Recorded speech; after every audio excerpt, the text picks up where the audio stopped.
As Christians, we have to understand this issue of wealth creation. Again, we don't have the luxury of getting this wrong. There's a lot of myths about wealth creation. This is what you're looking at is a snapshot from the Occupy Wall Street movement. And the woman is holding a poster that she made that says, "One day the poor will have nothing left to eat but the rich." I don't know this woman. I don't know her situation. And so, you know, I have to think that there's some legitimacy or some reason that she might say that or make that claim. But it's a misunderstanding about how wealth is created in a well-functioning market economy. That's a caveat that's important. In a well-functioning market economy, wealth is generated, surplus capital is accumulated when we serve others, because the trades are voluntary. You are happy to give up some of your limited income as a college student to get the toothpaste every morning, right? You don't have to figure out how to come up with toothpaste. And we didn't even talk about the toothbrush. And I didn't even get into the iPhone, which is a much more sophisticated device than a toothbrush.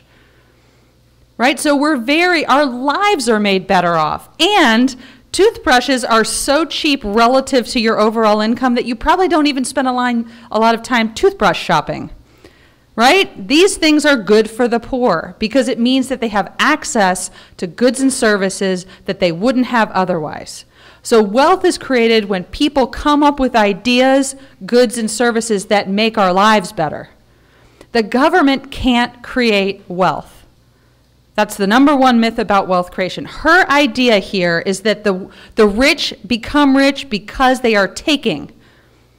You know, there's desserts and pies and stuff, all sorts of goodies in the back.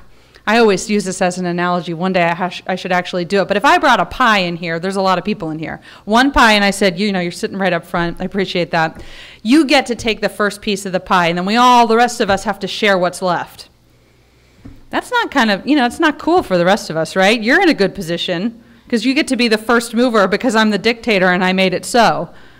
But the rest of us are going to eat like a crumb, right? Like take a fork and you get one bite and that's it. That's not wealth creation. Wealth creation occurs when people both benefit from the exchange. So again, you're happy to give over a portion of your income to get the toothbrush and the toothpaste. And you don't know the people that made them. They're anonymous. You don't know what kind of home life they came from. You don't know their beliefs. You don't know how much money they make. None of that matters because you're benefiting from their service. So you're happy to have anonymous people helping you live a better life. And that's what we want for the poor. But we have to understand how wealth is created. And so when we rely on the government to provide support for poverty, whether it's short-term or long-term support, we have to be aware of where the money comes from that we're transferring. There's no pot of money over which we kind of pull out and say, you know, this is yours.